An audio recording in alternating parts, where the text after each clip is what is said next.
Sorry, because we share these meetings online. So last time we met as a formation committee, we talked, had a long conversation after the polling review about what are we going to do possibly in 2025? Are we going to be formation only? Formation possibly with a funding request or formation and funding request in the future? And though I think we were having some consensus, we did not have a decision.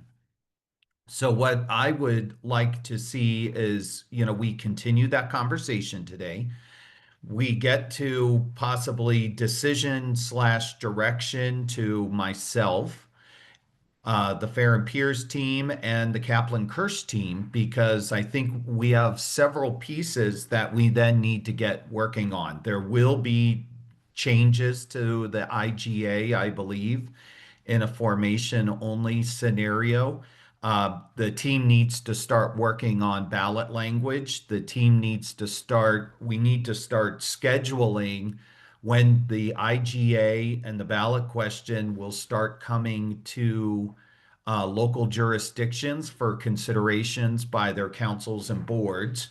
Um, for Fair and Peers and Bill Ray, we want to do a summer community outreach education effort that will include mailers, outreach, trying to schedule some meetings.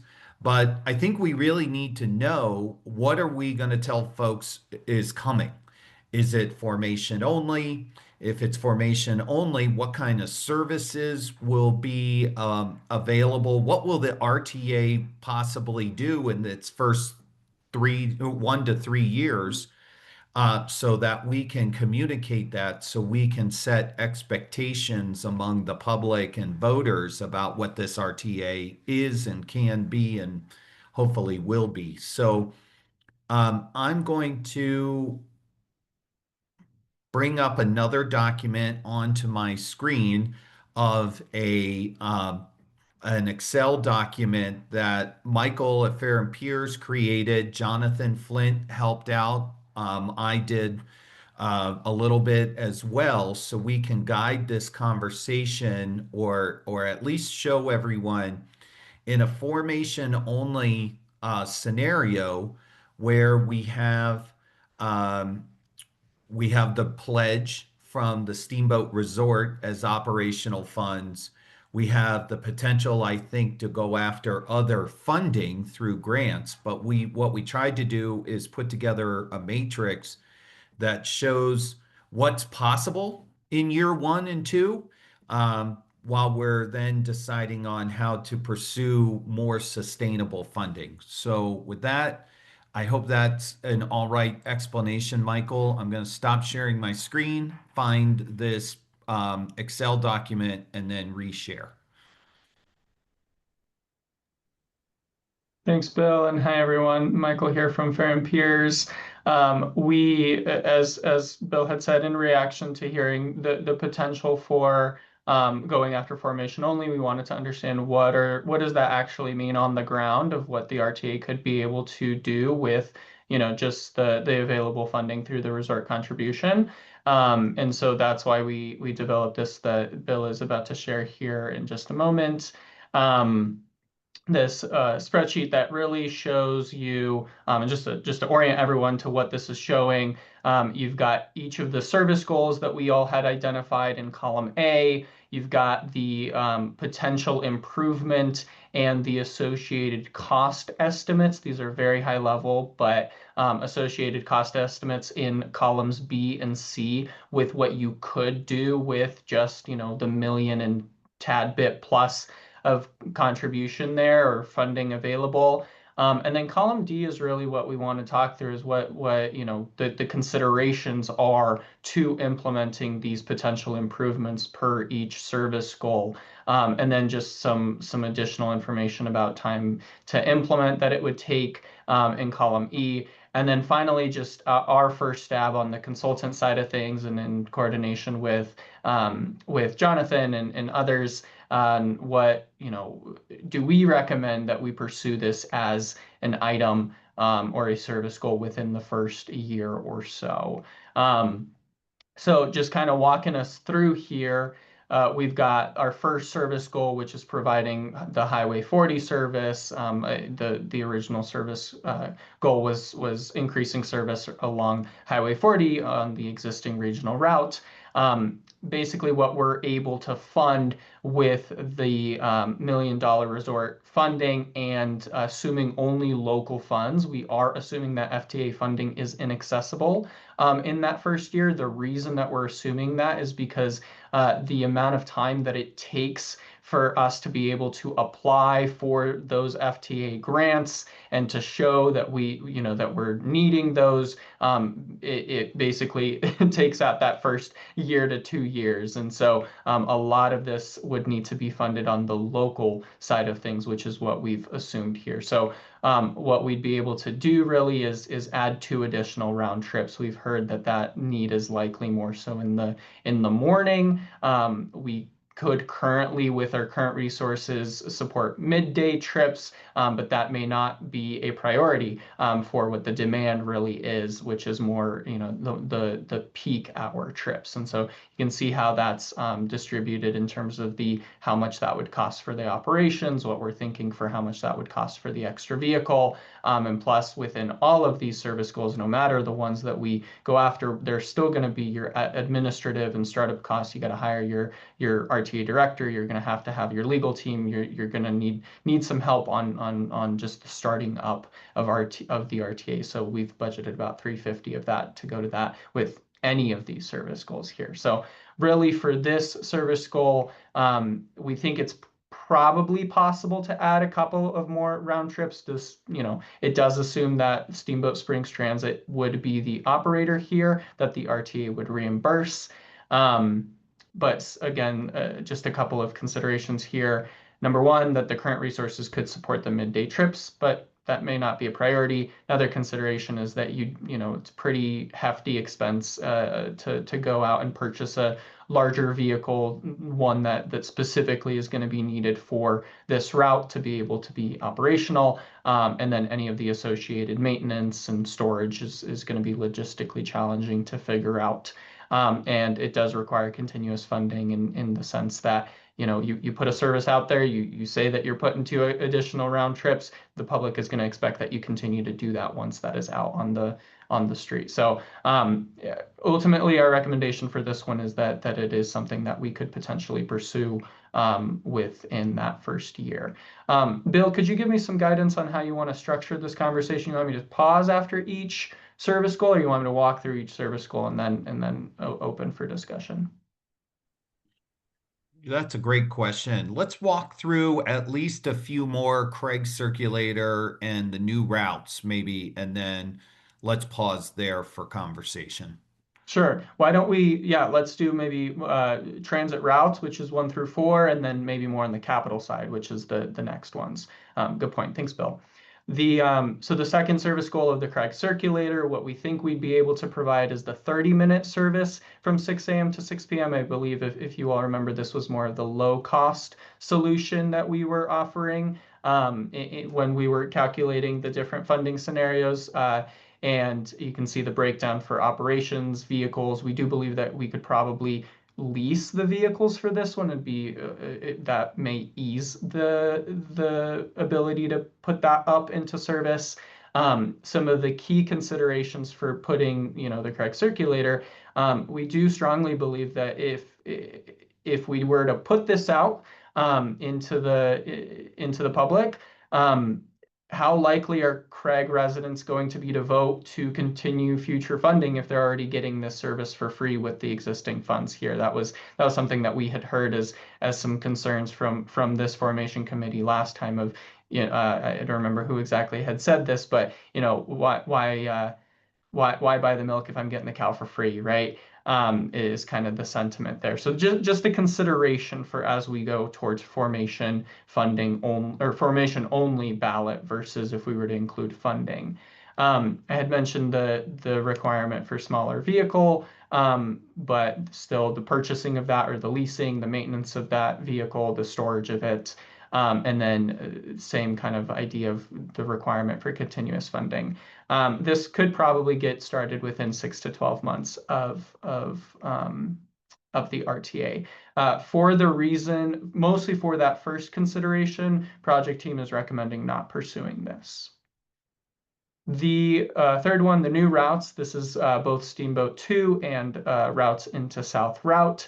What would probably be possible with the funding that we're considering is the low cost scenario for either service to Steamboat 2, which does assume even less daily service than we originally had thought, or the South Route service, which is not the weekend activity bus, purely just, I think it's basically one round trip for serving South Route on a daily weekday basis.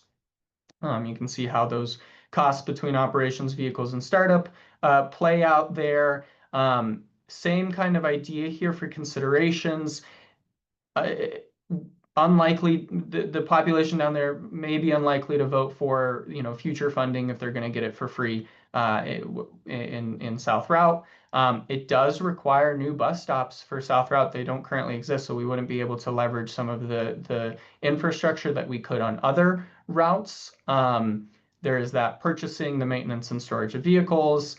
The other consideration for if we were to go after the Steamboat 2 route is that we had heard that Steamboat 2 sometimes is perceived as being part of the Steamboat Springs area, and so there may be a perception of Steamboat continuing to be preferred in the area, and so we just politically want to be careful about that. And then the final consideration of the requirement for continuous funding. We do think that either way, there is more that needs to be done to get either or of these services up. So 12 to 18 months is the time to implement.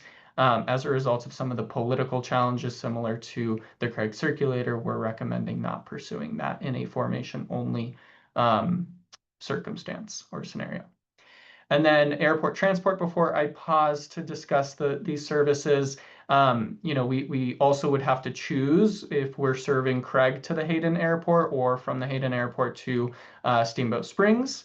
You can see the breakdown of the operations, vehicles, and admin. The vehicle costs are more expensive because you do have to be able to accommodate luggage and just the logistics of scheduling all of that with the exact times that you're actually going to need that service can get a little bit challenging.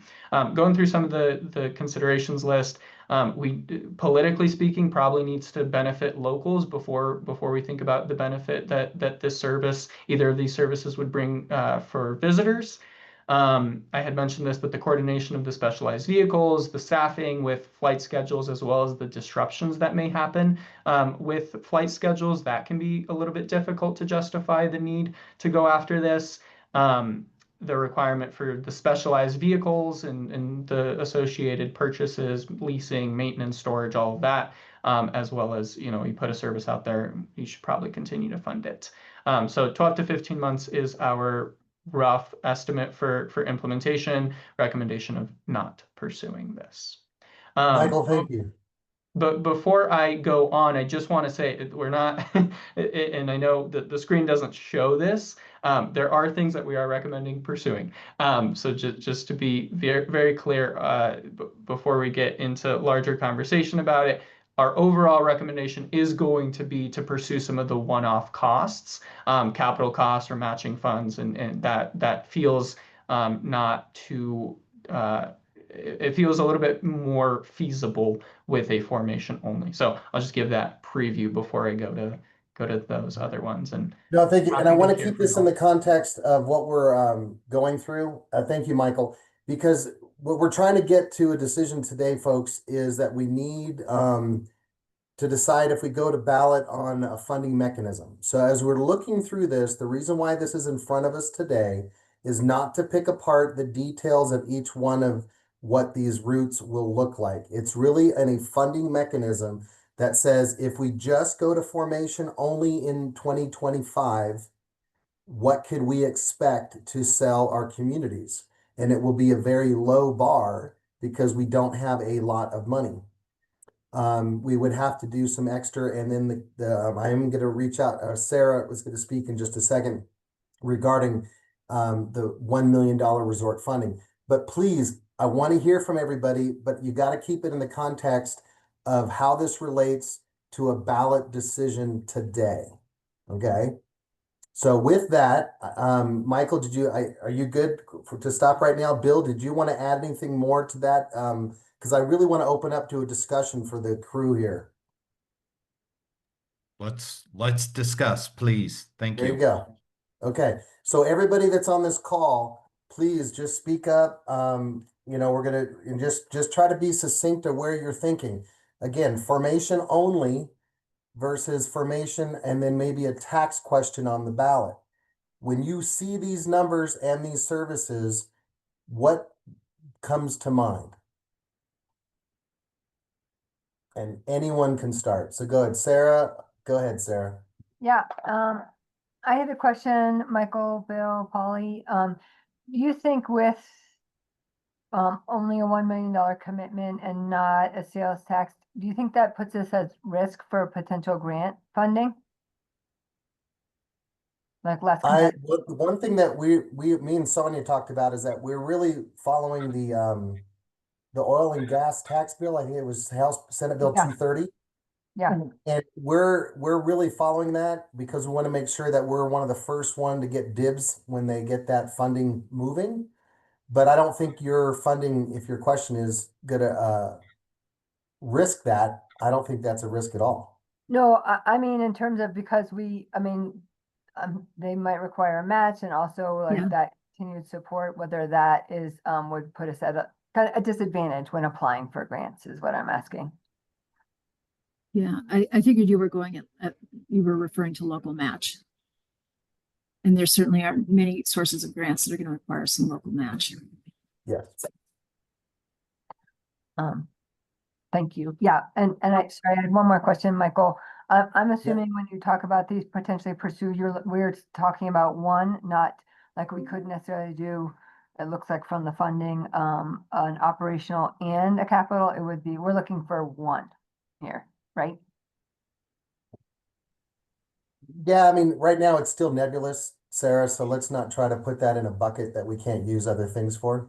Well, no, I guess, and this is, I should say Michael K. But Oh, looking at Keminer. the operational costs, right, like to do 2 additional round trips, that's over $1 million annually.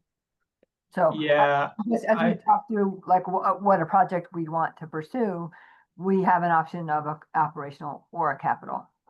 I think so. And I'll also add that just looking at some of these numbers, I think you're going to have more flexibility if you were to pursue the one-off capital costs, because you can choose how many bus stops do you want to improve the amenities for. You can choose, do you go after a park and ride? You can choose if you're going to do some roadway safety stuff and how much funding you're going to contribute to that. So in an operations standpoint, like you're either putting in the card circulator or you're not.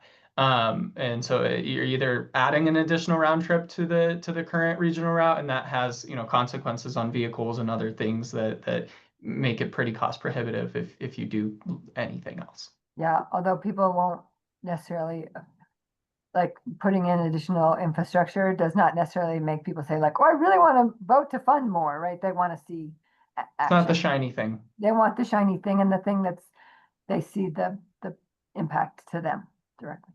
Okay, I'll stop talking. Thank you.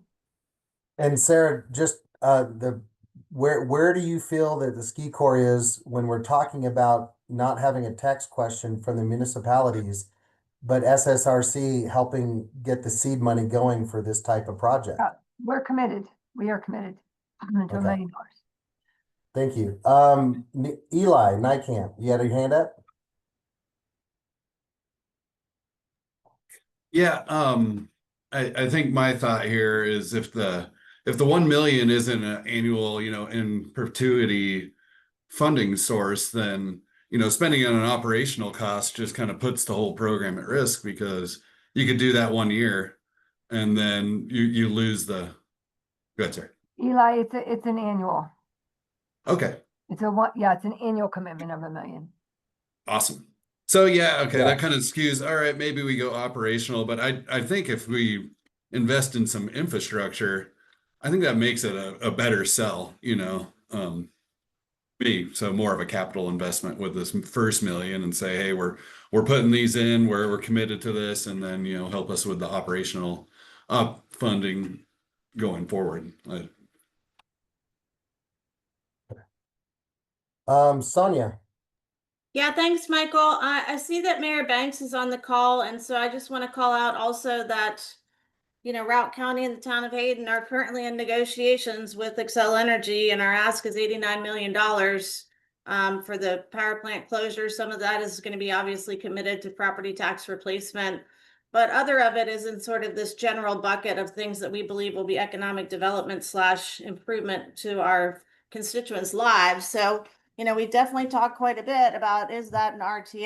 And we definitely will be in a better position as these negotiations go forward to know whether or not we can look at something like that with more specificity. So, when we talk about the Ski Corps funding, I mean, I think it would be fair to say that in the November to November-ish timeframe, it's possible that some of these grants and some of this Senate Bill 230 money is not going to be as obtainable, but the Xcel timeframe is supposed to be concluded at such a time that we would be talking about what that is specifically for, around that November timeframe. So, just want to make sure that that stays on people's radar, that we are actively looking at that. And I mean, if we are successful in getting anywhere close to our 89 million, I don't think $1 million matching from that would be a big ask, but obviously it's Routt County and town of Hayden to decide together.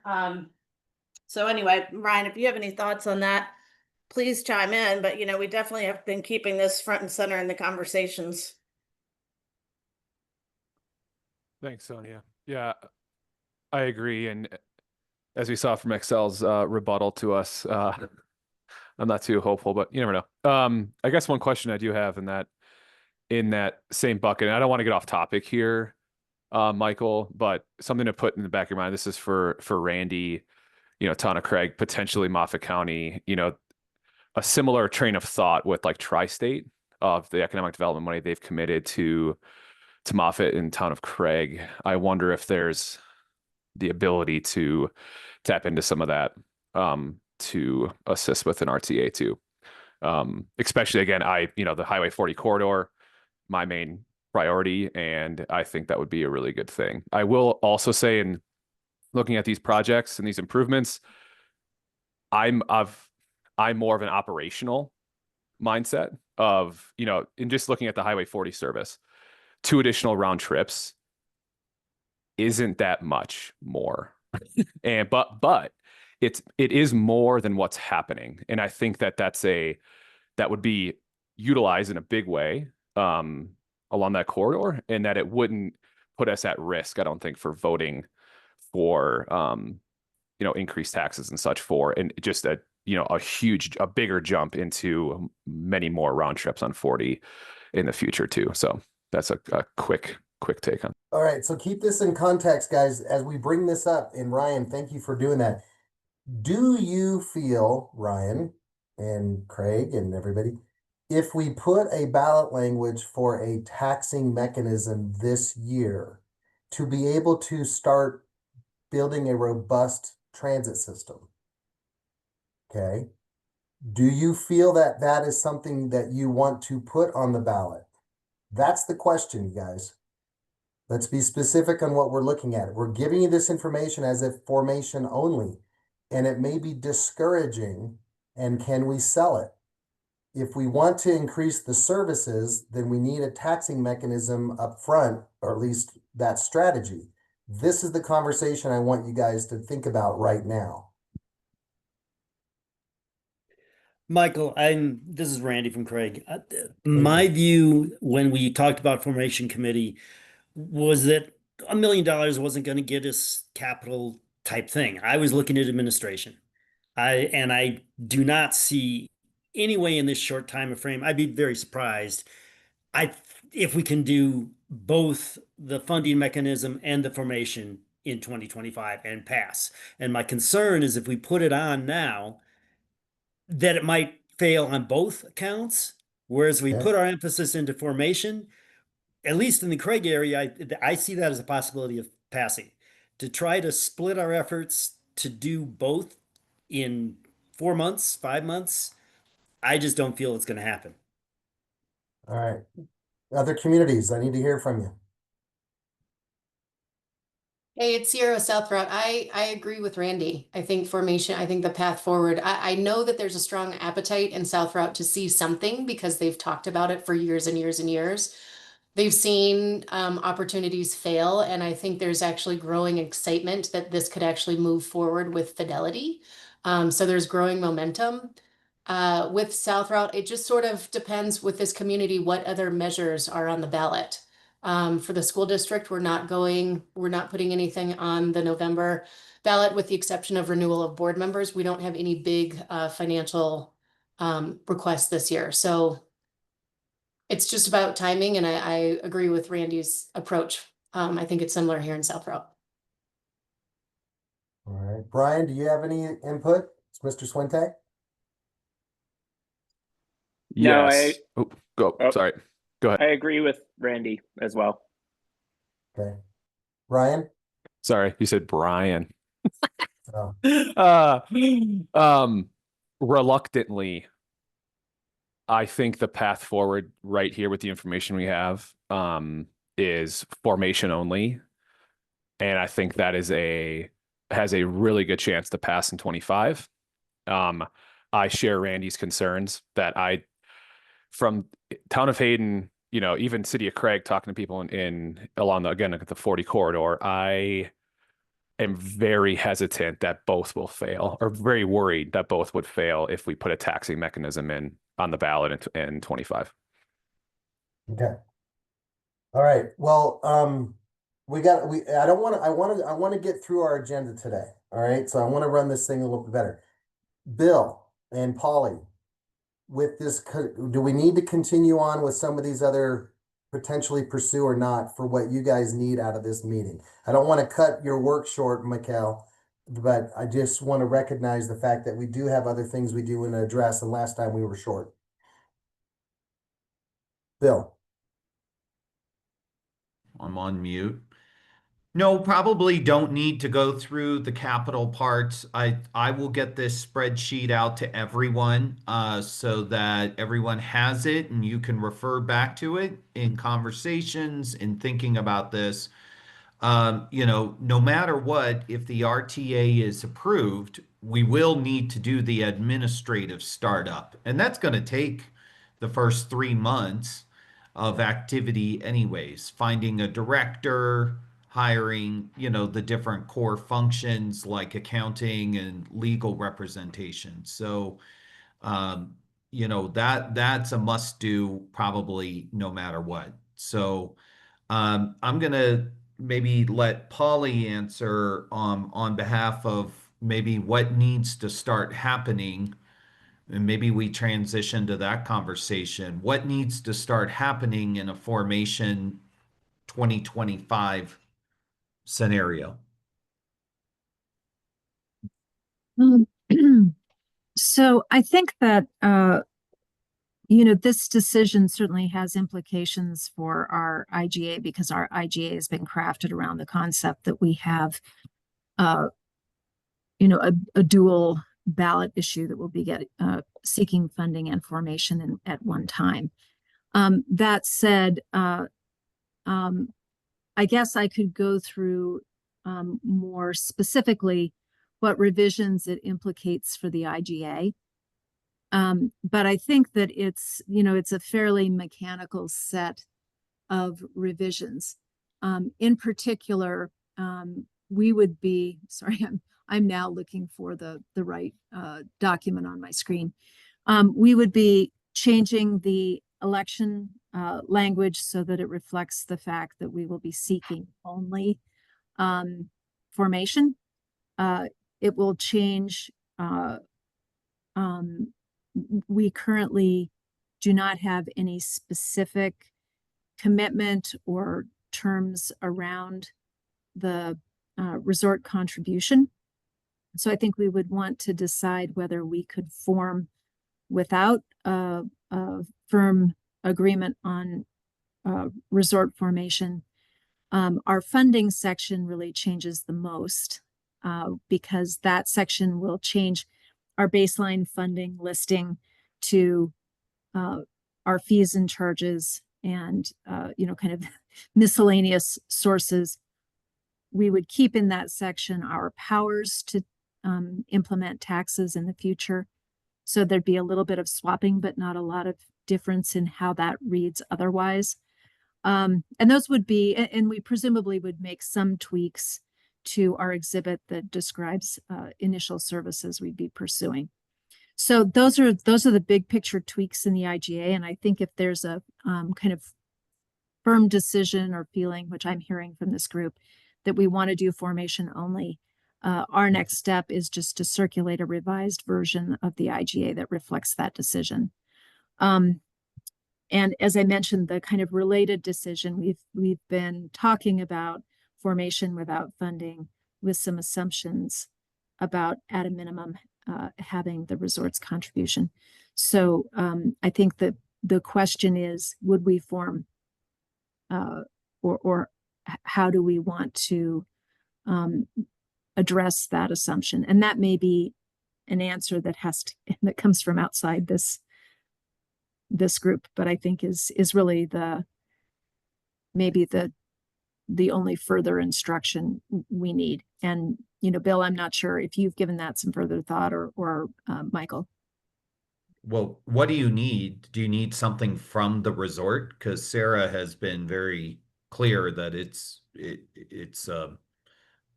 even on this Zoom, their commitment to it. What do you need? I may not need anything. I think it's the question for this group is if you don't have a firm commitment from the resort other than, a kind of general commitment that Sarah's made verbally, would you still form?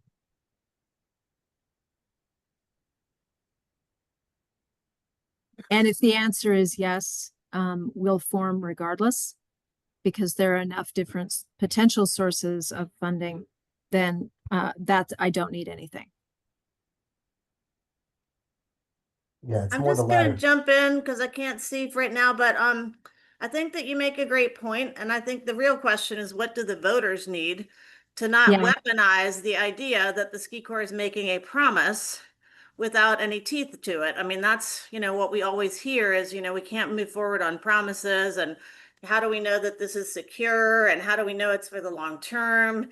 And so I think, I don't have an answer for that question. I mean, I don't think anybody in this room could with a straight face go to the voters and just say, trust us, we got this. I mean, so, that is the question, is what is it that we need to show our voters to show to them that this contribution is secure? And Sarah, I'm sorry that we're talking about you as if you're not in the room, and this is not in any way to diminish or undervalue or not trust, but I mean, you know what I'm saying. I mean, whether it's Ski Corps or anybody else, we can't just ask our voters to trust us. Yeah, and that was, I think, my question, which is what do you like? Was it an MOU? What would it be that would be some kind of showing some level of commitment? I think it could be as simple as a pledge agreement, Sarah. Okay. And we would, and the way we would reflect that in the IGA is we would attach it. Okay. The pledge would be to the RTA effective upon formation. Okay. And we could work on that. I mean, the papering of it actually is not that complicated. I think from my perspective, there are different ways we could do it. That seems like a simple way. And we would simply attach it and reference it. It would be part of the IGA and enforceable by the RTA when it's formed. And one thing about that too is, I mean, this can be a blessing if we message it the right way, because I'm assuming that any kind of commitment that would be made is contingent upon the RTA forming. This funding is provided by Ski Corps for the RTA, which then therefore makes it a bit more of a carrot to people to vote for it, because it's like, okay, so we vote for this, we get something, we get Ski Corps on the hook for $1 million a year, and it costs us nothing. I mean, that's a very simplistic way to look at it, but if we use the messaging properly, I think it works for us and not against us. Yeah, I Yeah. agree. And Sonia, I think in terms of messaging, we have to be careful because talking about the Craig circulator, like we have to show like this gets us a little bit, this gets us the formation, but we need additional funds to really have the RTA be a robust service, right? Totally agree. Bill, what more do we need regarding, I mean, again, I want to keep this going. I don't want to stop the conversation, but we're getting some good insight for your team on what the feeling is this. How does this reflect the timeline on the ballot language, your item number 2 on your agenda? Yep, I'm going to Before share. you guys switch, can I just jump in? One other thing I think that you might want to at least look at is, do we still want the same restrictions on funding in the IGA? Or given that you're going to push that issue to maybe the following year, do you want to loosen some of those? Just something to be thinking about. So I don't think we have a lot of restrictions except on a property tax. Right? But we may want to authorize everything in there or not. It's certainly something you good want to point. think about. Thank you, Bill. Yep. I brought up on my screen, so we have to start plotting on our schedule when we believe that we'll start presenting the final IGA to our jurisdictions and having them act upon it. Now, I think we need guidance from our municipal jurisdictions. If you believe approving an IGA requires 2 readings, because then we have to back up a little bit, or 1 reading. So that's a question for our municipal jurisdictions. That may be something we need to work with your managers and clerks on. But right now, I took the liberty of plotting this out here for the group to see. And from what I can tell, Craig would be the first one. So if we believe it's a 2 reading scenario, we're looking that we need to kind of have, we need to be ready to go to our first hearing on August 12th.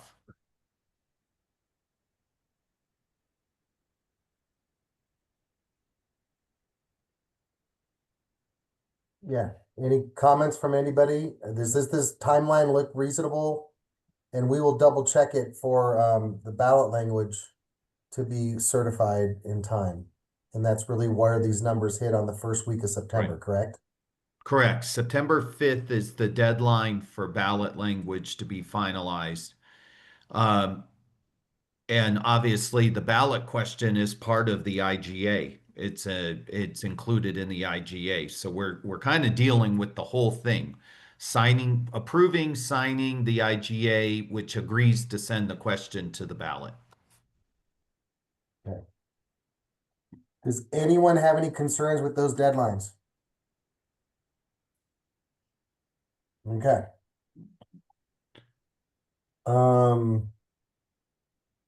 Let's change this conversation and go to item number 3, which is the IGA discussion.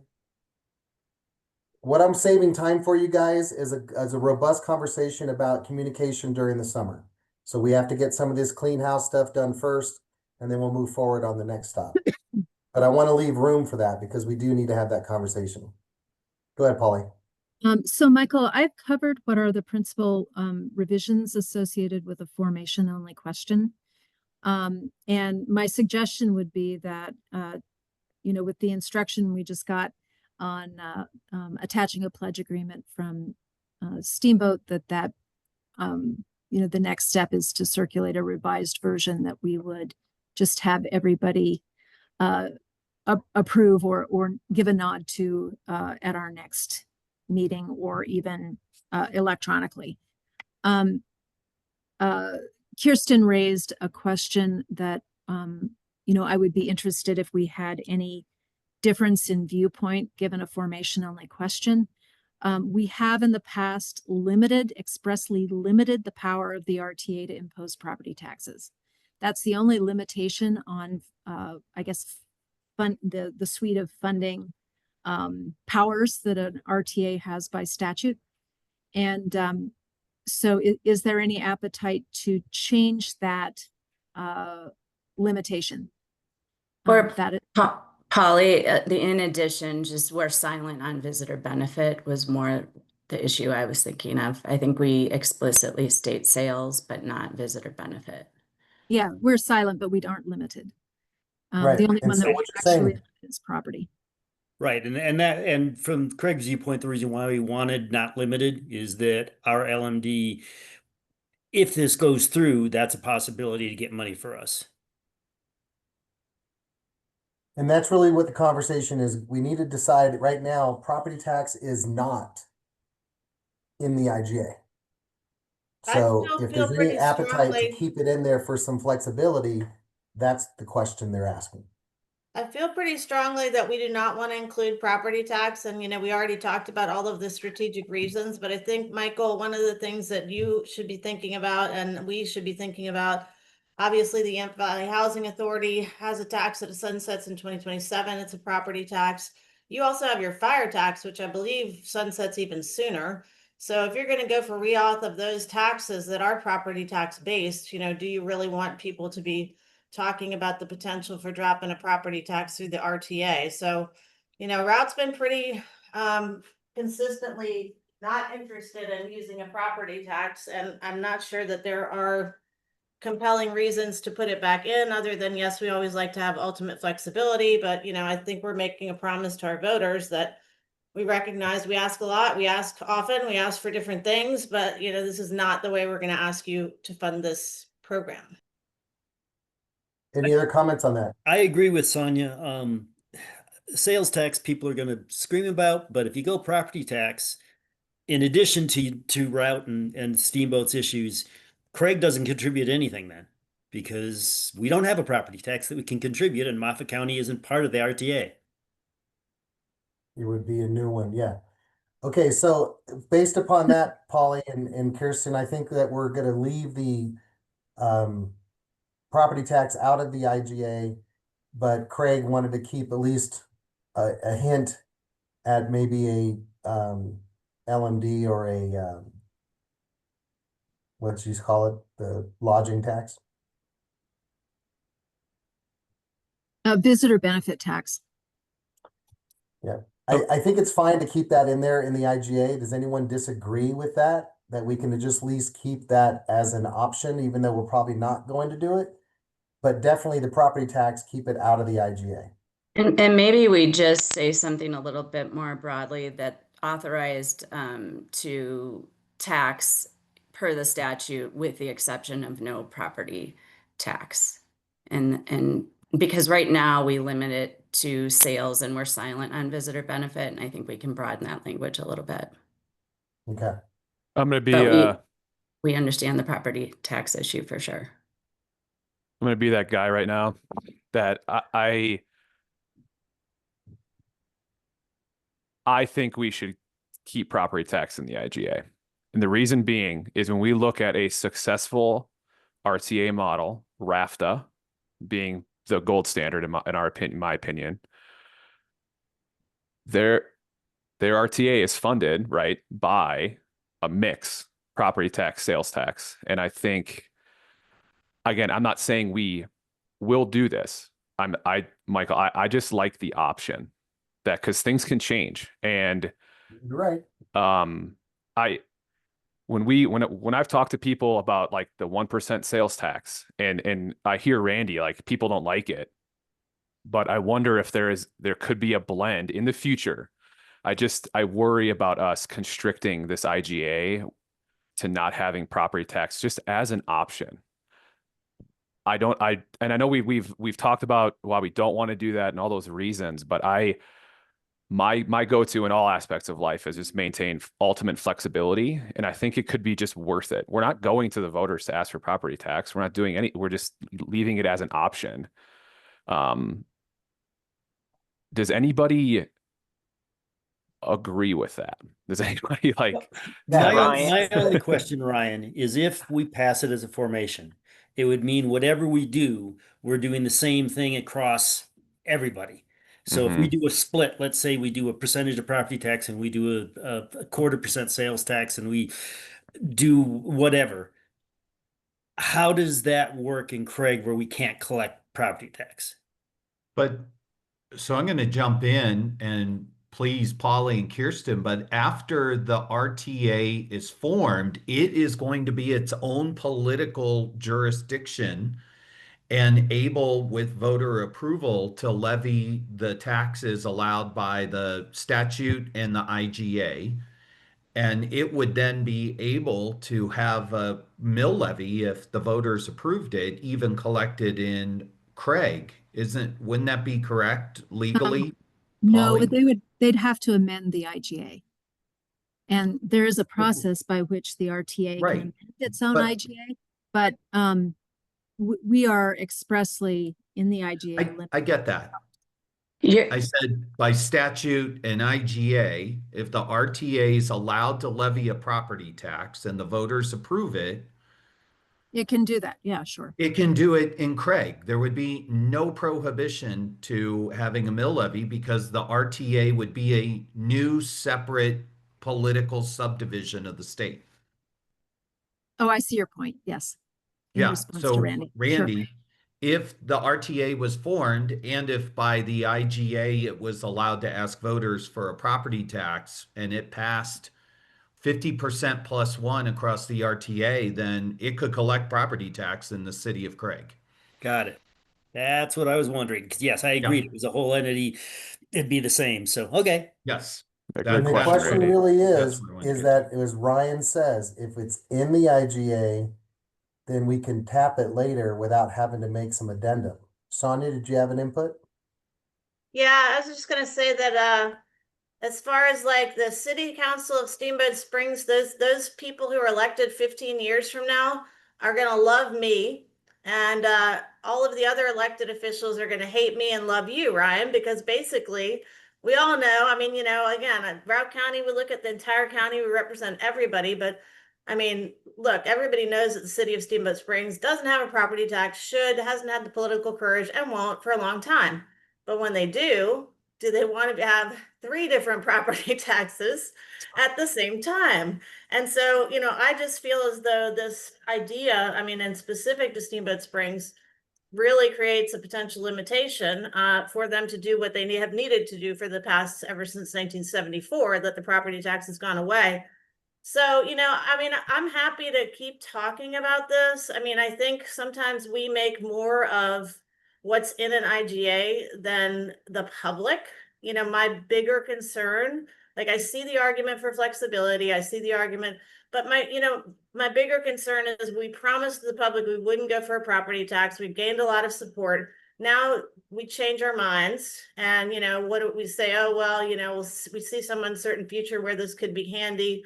You know, I don't know that is a great argument. I don't know it'll come up. But I guess my bigger question is this. Could the city of Steamboat Springs or Hayden or any other jurisdiction pass its own property tax with its own voting population should they wish to fund this through a property tax? They can They always would have to do pledge. it as a pledge. Right. So, I mean, I guess what I'm saying is that, like, we're talking about, you know, would Craig come up with tri-state money? Would Routt and, you know, Hayden come up with Excel's money? You know, like, when we start, if we got to that place where we're having to attribute revenues to products and services, you know, maybe that's when a jurisdiction proper would want to pass its own property tax. And I don't see that our IGA has written limits it. I mean, I'm happy to take this discussion back to the county commissioners and just say, this has been presented. Do you guys have thoughts? You know, I don't know that we have to 100% hit the hard answer today, but, you know, I know we do pretty quickly. All right. So with saying that, Sonia, would you object to having a property tax element in this IGA now, knowing we don't have any intention of acting on it, but at least it's in there for some future council? Yes, I would absolutely object because all of our boards and commissions just signed off on it as is. So I think the question is, do we go back to our jurisdictions and say, hey, when you signed this, how important was it for you to have the property tax not included? And if it was not important and you just kind of played along, do you object to having it included now? And I'm just speaking for Routt County, and there are only 3 of us, so it's not like it's a huge deal for us to have a discussion, but I think it would be disrespectful to, the people who've already signed the IGA to just kind of make that big of a change because we as the formation committee think it's preferable. Ms. Jones. Well, I just want to make sure I understand what you're saying, Sonia. So you're saying that even if we don't include a property tax in the IGA, there is a route where a municipality could have a property tax on the ballot and have some pledge of a percentage of that to go to the RTA, right? Yes. So that feels Yes, like just as the city could also allocate the short-term rental funds to this because it's Right. transportation. And for example, think it forward to what we're talking about here with some of these Hayden and South Routt housing authorities that are being developed to have their own boundaries. Maybe one of those entities wants to now put something together. So, I mean, I think there are a million different ways that this could be done through a property tax without having to necessarily be a tax of the RTA to the whole district. So then I think my question would be back to Ryan. Like Ryan, knowing that there's that route, does that make you feel more comfortable with keeping the IGA language as it is? A little bit. No, so Sonia, you're as always very good insight there. I guess it's the teeter-totter here of like the political capital, like Bill, you just put in that chat, like that could have implications for sure. But I'm just not sure. And I think the implications, if we were like thinking about property tax and we were going to like come back to be like, all right, we're looking at a mill or two or whatever, that's a different conversation than it's an option, but we get to, as currently the formation committee, but the formation committee of the future, I just don't want to, we are going to make those political decisions in the moment, right? Like if there's the Steamboat, fire district and the housing authority and all those things are on the ballot, that doesn't seem like a good political idea in that given year. But 10 years from now or 5 years from now, it could be just a different scenario. And I just don't, my concern is limiting it now versus like any political issue, I guess, now too. And So let me I ask just you don't this see it, I guess. in part of that discussion. So if the RTA is formed and we're a separate authority, then that authority can ask for 1 mil property tax across the entire jurisdiction, and it has to be equal. Okay. If you were going to do a property tax in Hayden and no one else wanted to do it, the way that the mechanism still allows the city or town of Hayden to impose a property tax and pledge the amount to the RTA. It could be the exact same dollar amount. It would be in the ballot language that you guys would pass separate than the rest of the district, because the rest of the district says, we don't want to touch it. That's where this property tax element in the IGA is forcing it in a district-wide equal across the whole district. If we were going to do a 2 mil property tax in Steamboat and 3 mil in Hayden, that can't happen. It could only happen if you did it independently and pledge that money. So the avenue is still going to be there. But again, I don't want to take up a ton of time, because if we're going to go with formation now, the funding mechanism needs to go later. The question that we have today is, do we want to keep that in the IGA that Polly and Kristen are working on, specifically a district-wide property tax?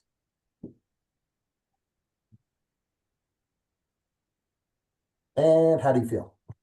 I still think the property tax is not part of it. I agree with what you're saying. It's what we're looking at doing with the LMD, is that if we decided to use a 2% LMD tax, we do that as a pledge. If we decided that later the city, we want to do a 1 mil property tax, we'd do it as a pledge. I don't want to be forced as part of the RTA, because I know it'd fail in Craig if you added property tax into it. I mean, sales tax they scream about, but property tax they scream even more.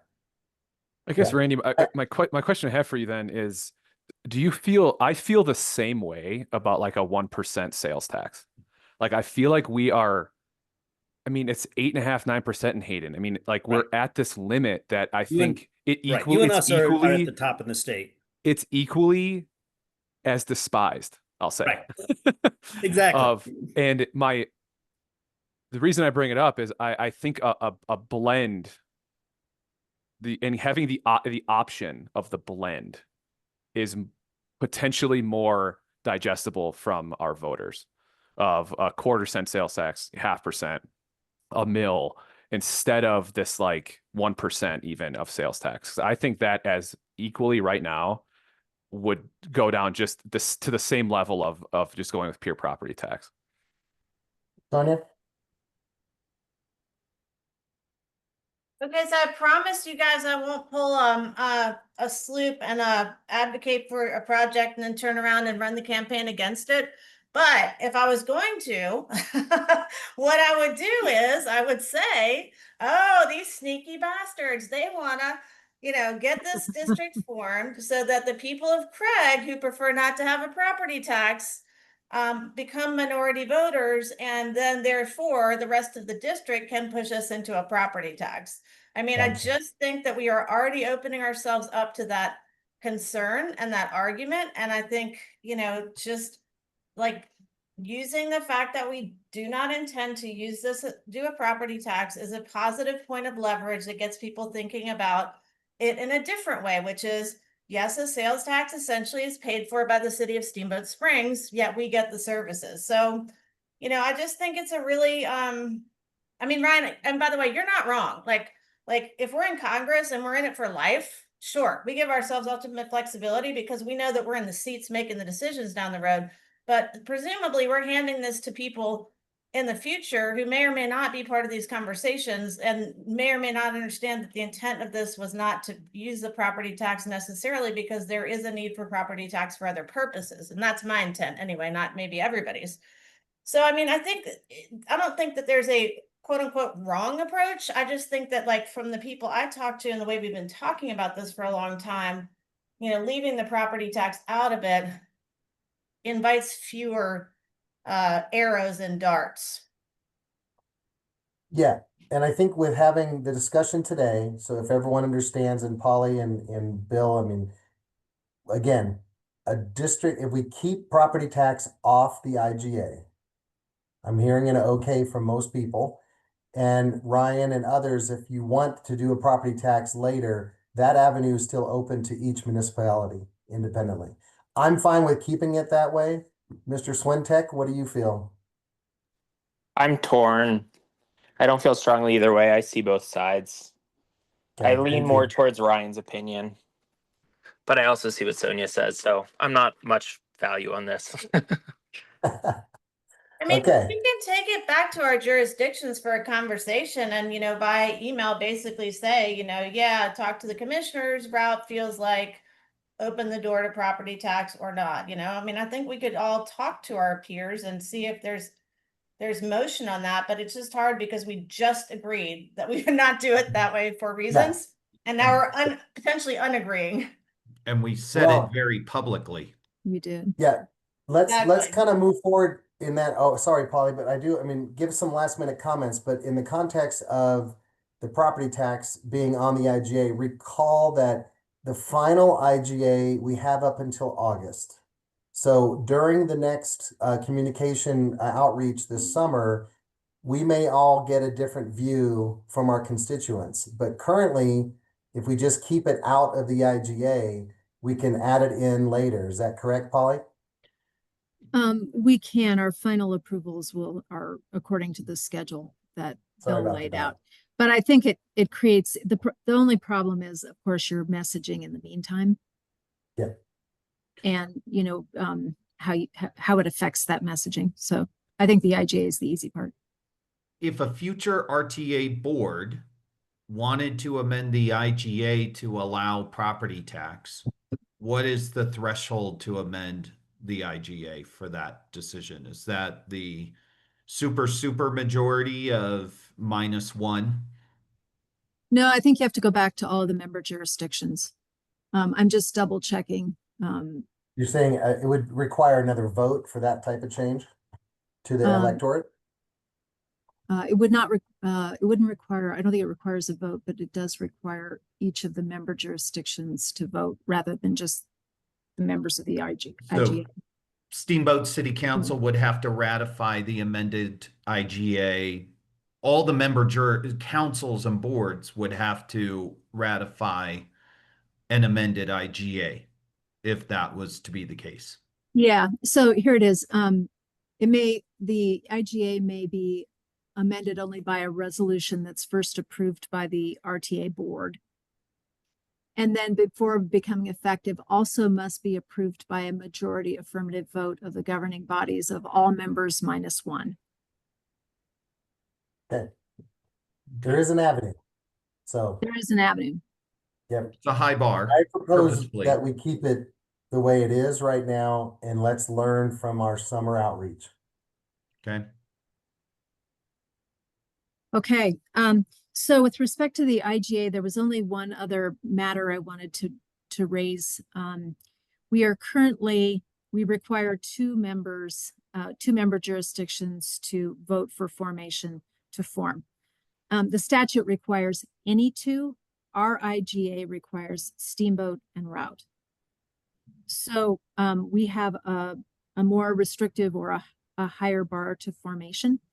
And my sense is that our formation only question doesn't endanger the formation of the authority as long as we have Steamboat or with that requirement. But I just want to make sure that everybody remains comfortable that we have to have Steamboat and Route to form. Polly, what are the other options then? Steamboat and Craig, or it could take be it any out of two. the IGA? I think the options could be any two, which would be the broadest possible. It could be Steamboat and one other, or it could be, I think we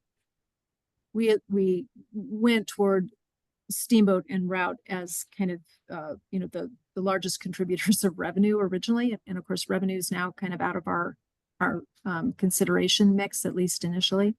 So I think I wanted to make sure that we're still comfortable with that. I think if we wanted to maximize our chances of formation, any two would be the easiest. I'm not sure that this works without at least Steamboat, and maybe not without at least Route. But again, I wanted to make sure that given our shift in funding, we're still comfortable with setting ourselves that slightly higher bar to get to formation. All right, let's talk a little bit about that. If we just keep it simple, and Sonia, I'll jump on you in a second, and just keep it to any two, that way we get this formed. Let's talk about that, Sonia.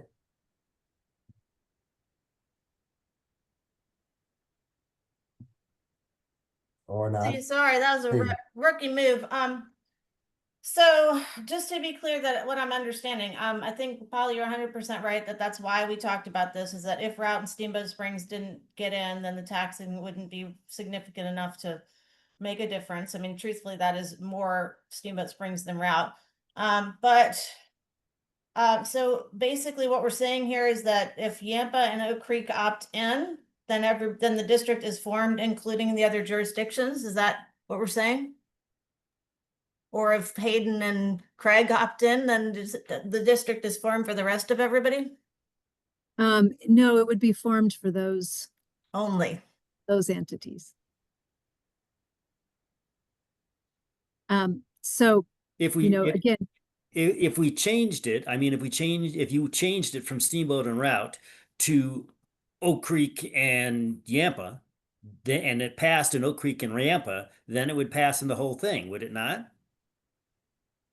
So that's another piece of this. What happens if a jurisdiction votes not to participate? We could still offer services. There'd have to be some approvals to offer services in jurisdictions that did not join or weren't members. But yes, you could still form it. So Randy, I think maybe your question is, or if the IGA is amended or changed to be any two jurisdictions, and let's say the only two jurisdictions that vote yes are Oak Creek and Yampa, let's just say, then they have an RTA and they're the board. Yeah. That was my question. Yeah. Right. That's what I figured your question is. If it was just Craig and Oak Creek, then you guys would have an RTA and you would be the board. Right.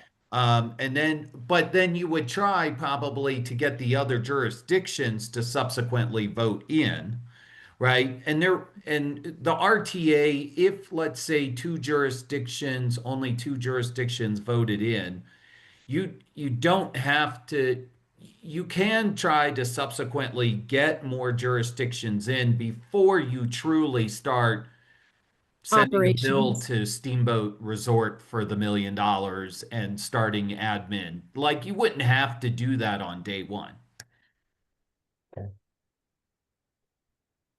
I think, you know, kind of a key element of the plan we keep discussing is the regional expansion of the Steamboat SST program, which to me suggests that you probably at least need Steamboat in that mix if you want to have, you know, sort of immediate accomplishments. You know, the question is, I think, whether you want to move forward with Steamboat and any other jurisdiction or Steamboat and route as mandatory minimums.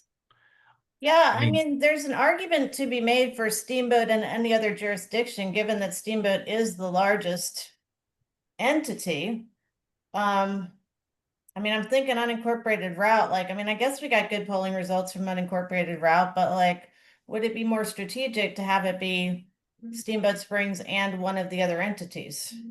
That's what I think it should be, is because Steamboat also operates a transit system. There's a nexus there. It's offering services that we intend to take over as an RTA and improve upon. So it seems to me the logical connection would be to have the city of Steamboat Springs and at least one other jurisdiction. And Yeah, my and- question to Sonia and Ryan is, in your feelings, do you think it's more positive that it would pass in Route or more positive that it pass in Hayden? Because that would be my options, is to switch it to Hayden from Route. I don't think Craig, Oak Creek, or Yampa are positive enough. I don't know. Melissa and Claire would have to let me know, but I don't think they're positive enough that we want to be one of those two operations. But Hayden, maybe. I kind of think Hayden, I mean, I think the only exception for unincorporated route, like if you think about who's not probably going to get anything out of this, I mean, there are people like, let's just say the North Routers, you know, who could, we don't have anything specific yet for them. But you know, we have a high density of concentration of people in the Brandon Circle, Heritage Park, Silverspur. Those are our actual density and concentrated areas. Also, if Stagecoach as a potential growth area has something to say about it, you know, then they could be a positive for it also. So, I mean, I'd say that there are a lot of residents who are probably the older timers who live in the further outlying areas who are not going to necessarily see the value, and where the density is in Route County will. I mean, I sort of think that Hayden is going to be more of a yes, but I don't know what you think, Ryan. I mean, I think there's just so much growth happening in young families and people who want services that, you know, but again, should it be Steamboat Springs and anyone, not just, you know, looking at Hayden? That's a question I have for Bill. And Bill, I may have not, you may have said this and I didn't hear it. Can we put in the language just like Steamboat Springs +1? Any other? I think that's the way to go. I mean, I personally think it's gonna, if I were to bet now and Hayden had passed for sure, but like, why not just hedge our bets and just put Steamboat Springs +1? And if whoever does it, it does it. Yeah, I agree. Yeah, If we can I'm do that, leaning that way as well. yeah, that's great. Okay. I mean, that's my gut is the way to Mhm. go. City of Steamboat Springs plus at least one other jurisdiction. And I don't want to be the money person, but for us, right, one of the reasons why we're investing in this is to get our employees to Steamboat, to the resort. So it feels like we kind of got to get people to Steamboat. So, and nothing against Oak Creek and Craig, but if there's no center that gets our employees to work, it's just hard for us.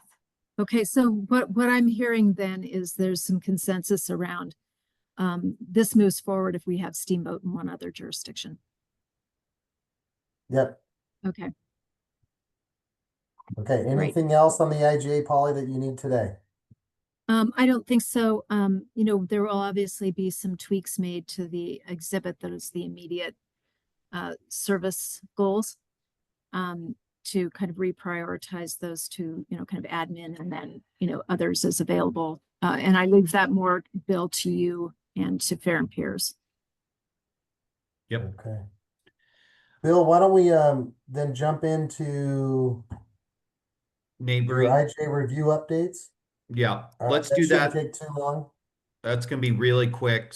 I'll go real quick, Polly. Eagle County Core Transit, right, and budding RTA and Eagle County have both signed off on the IGA. Jackson County has also done their formal sign off on the IGA, and Moffat County has done their formal approval of the flagpole and sign off on the IGA. So we're only waiting on RBC, Rio Blanco County. Sonia, I might need to tap into a commissioner to commissioner email just to hurry that along. They don't really have a county manager. So it's harder to get that processed. And Yeah. then I can do that. I'll text my buddy right now. thank you so much. And then I'll do any of the legwork and follow up, of course. And then Polly CDOT, because that's And Grant, I'm sorry, I don't think we had. oh, and Grand. Yeah. Grand is doing it June 10th. Their commissioners are signing the letter. Sorry. Okay. So Grand's good too. So it's just Rio Blanco County as for the neighboring jurisdictions. Okay, CDOT. Okay. And CDOT. And we have, we're contacting CDOT, but haven't had a reaction from them yet, except to acknowledge receipt. So, Do we have a deadline for them to return a letter to us? they have 90 days. And And, what, so, and 90 days would fall May, June, and July. So we've been pushing them, and our original letter pushed them to respond earlier. And I'm expecting that they will. okay, I'll just include that in my text to her. Okay. Is Yes. there any value in us pinging like Herman Stockinger just to kind of push it? We are. Okay. We are. And actually, I've had some preliminary conversations with him. I actually think what might be slowing us down just a little bit is Shoshana Liu is out on maternity leave, who is the, you know, kind of formal decider. Sure. Okay. All right. Okay. Agenda item 4. Anything more on that? All right. No. Let's go to your comms plan, Bill. Yeah, so as we discussed at our last formation committee, and now that we have consensus and direction, I will be working with the Fair and Peers team. We're going to be putting together now some outreach materials for the summer. That includes, we're going to do a mailer to each of the jurisdictions with a unique QR code that would lead to a local online survey so that we can get some feedback from individual communities and enhance our surveys and feedback loop on this. Those mailers I took lots of notes on our conversation, so I'm going to try and build messaging that reflects our strategy. We're going to form in 2025, then we're going to have our newly formed RTA and RTA board representing our communities and the RTA then work toward funding in the future. So I think there's a really positive way to message this as a as a strategy moving forward. So I will get to work on that. My goal would be to have that ready as a handout this month and as the mailers being queued up and ready to hit mailboxes the Monday after July 4th, right? We don't want this to come out right at July 4th because people won't pay any attention to it. So, but that'll help us sustain that. And then what I'd like to do in July and August is also do some some outreach meetings, get to, go I don't know if town halls is the right way because folks don't come to those, but be more proactive. Go to the Chamber of Commerce, go to some nonprofits, other groups that you all believe would be impactful. And of course, when the IGA comes up on your agendas, we can also do another round of presentations at your boards and councils. So that's what we're going to do over the summer to lead up to the ultimate referral to the ballot. Because once the last jurisdiction refers to the ballot, then we have to shut down this taxpayer funded outreach effort, and it has to switch to a campaign. Okay. I And then with that, I did know that, I talked to Craig, Chris Nichols, and Randy were here last Wednesday. And there are some things that you are going to need, you meaning Ryan, Sonia, and about circulator routes specific to your community. And so, Mayor Dobbins, if there's a circulator route or something that we need, that you're going to see it in a different lens than I am from Steamboat Springs. I want you to tap into Fair and Piers to be able to help them at least get. I know Craig wants to see, in one of the arguments were, if we had a circulator route that could justify the expense, that would help them with a taxing mechanism. That being said, if we're waiting for the formation this year and next year's the taxing, some of those details do need to be talked about next year. However, I know my citizens in my electorate, they want to know what this RTA is going to do for them. Even if it's a year or two out for funding, they still want to see what that circulator could look like in order for them to approve even the formation. So with that said, what information do you need, Ryan? Do you need, Randy? Tap into Fair and Piers, and Bill, what is that protocol for them to be able to get that done with their staff? Can they just call protocol's them direct? easy. Just ping me, and we'll get the information you need for your community, and hopefully we're helping you deliver that message. So not much protocol here. It's more what you need. I see Sonia has her hand up. Yep.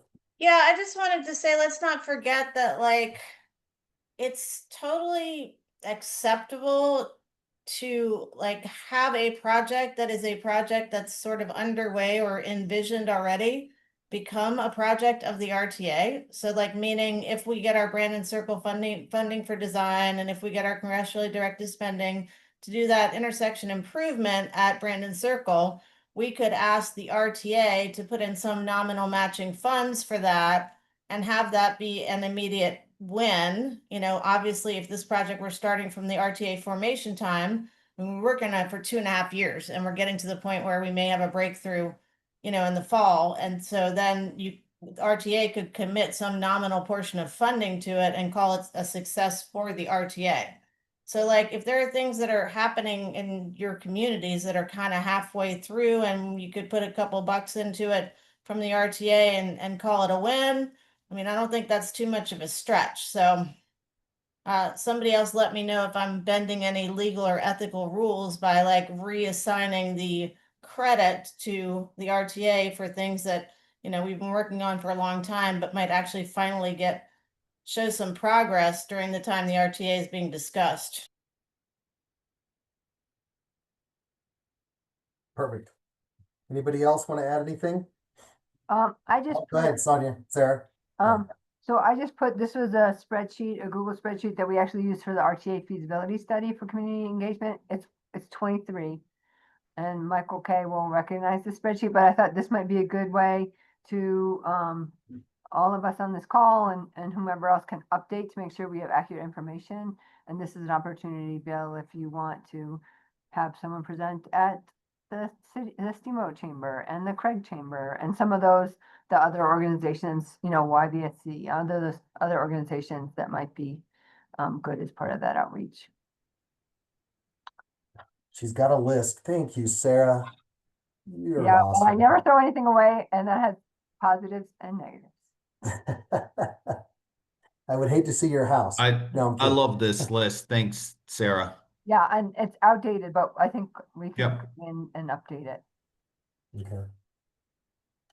I know that we're starting the farmers market this weekend, and as we start the outreach, we're going to want to make sure that we have, again, QR codes, directing people to a website that's up to date and key like that. I know Jai Carroll's been working on that with Bill. Is that correct? Correct. And Jai, I know you're on the call. How do you feel the website is up to snuff for current events when we start passing things out at farmers market? I mean, currently the website has the agendas, minutes, and the links to videos. Okay. We have some pretty strict accessibility rules that we have to follow, especially with the July 1 law going into effect. So there is a bit of a time delay to make sure that anything we're posting to our website meets all the accessibility rules, but we're always willing to work towards it. Yeah. We do have some FAQs up there, but yes, we need more content. But the content we're going to develop here in the next 2 weeks, we will work within the accessibility rules to do our best to get that content online. Okay. All right. So are there any other questions? It's 11:23. We're still ahead of a little bit of time. Thank you for your effort. Just want to make sure that we're answering everyone's questions and that everyone understands what was decided upon today. Bill, you were talking about handouts things. Grand Old West Days is the 20th, 21st, 22nd, or 19th, 20th, 21st. I don't have a calendar in front of me. Is there any way I can get something? Because the chamber is having a booth there to push the LMD renewal and to push chamber stuff. And I'd like to give them something that they could hand out and push RTA You during bet. that weekend. Everyone, please let me know if you have a community event coming up. I will start to build a calendar, and yes, Randy, you will have material and everyone will have material. Great. Thank you. All right. Let's talk about the next meeting. Yeah, so do we need another meeting this month for I'll throw that out to the group. I can definitely coordinate it. It sounds like the IGA does not need a lot of feedback on its revisions, but I'm open to cadence here. Definitely in July, we're going to need to be meeting. Question for you, Bill. What's the time frame and who are the folks who intend to roll out the messaging and materials? And is that something that we will need a meeting to discuss, or do you envision we can just ping that around by email and get comments and maybe pop something up if there's disagreement? Yeah, I'd like to start that. We'll get drafting, working, get copy out to the group for feedback. We could have one before we go broadly with like a mailer. We could have a quick formation committee meeting to have a final conversation about it. But I think email collaboration will be pretty effective as well. I mean, I think our stuff's got to be pretty simple, right? We can't be in the weeds with folks. It's got to be pretty high level. We got an idea. We've been working hard on it. It's going to hopefully, improve your life. And here it is.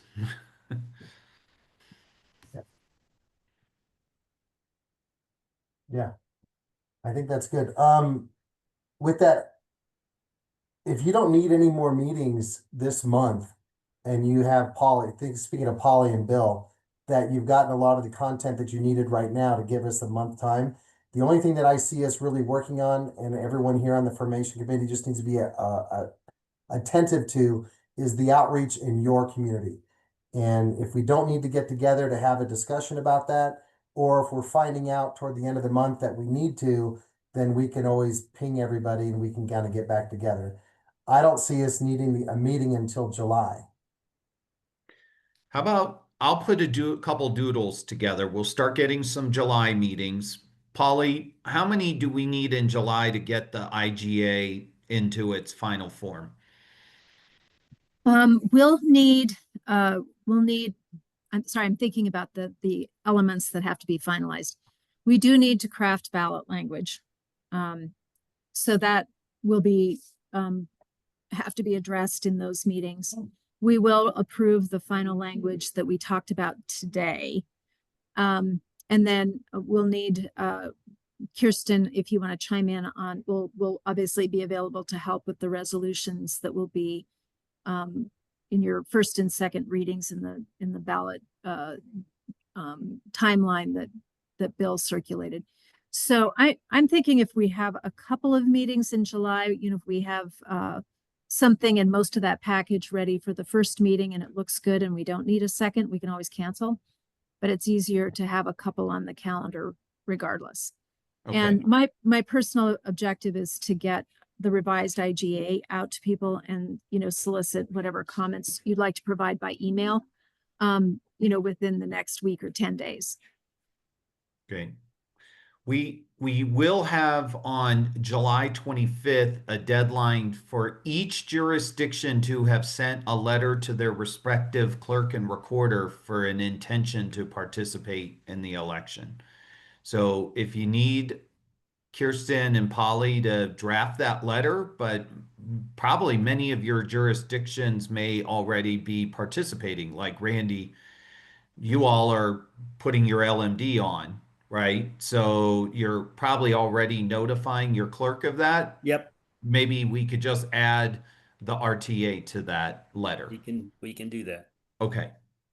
So let us know if anyone needs help with that letter, but we'll be watching to make sure everyone submits that letter to the clerk. Bill, is that a formal thing, or is this as easy as I could just drop something to Jenny saying, we're intending to put an RTA question on the ballot, and here are the jurisdictions, everybody's copied, reply in the affirmative, or does this need to be something like on letterhead and formal? I've seen it both ways, and it is generally I've seen emails and clerks. It's actually, I've seen it more the clerk. Does the clerk require a formal letter, or is an email that is acknowledged enough? I don't know. Kirsten, any best practices you want us to follow? I think we should do something in writing. So we're happy to prepare that if you want us to, or we'll just plan to circulate it and you can use it if you wish. There you go. That's good. Okay. That But works. it is a Thanks. very short letter, and it's Right. non-binding as well, but we have to do it. All Okay. right.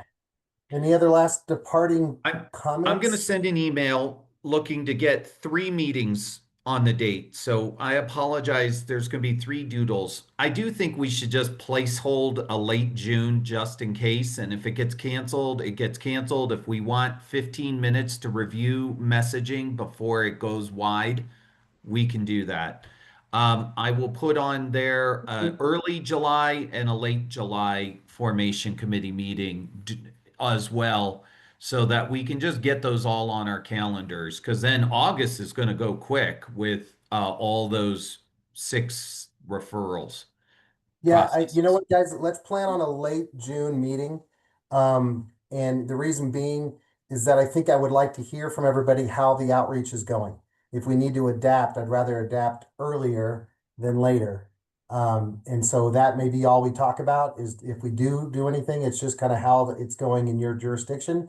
And if we need to combine or help each other. But let's just kind of tentatively plan that. If we need to cancel it, everything is going fine, we're just going to cancel it. Okay. All right. All right. Without any other questions, I'm going to adjourn this wonderful meeting. You guys, fantastic. We're right on schedule, and I really appreciate everyone being here. Thank All you. right. Thank you Thank all. you, Michael. Appreciate it, guys. Yep. Thank you. Meeting adjourned. Deal. Thank you.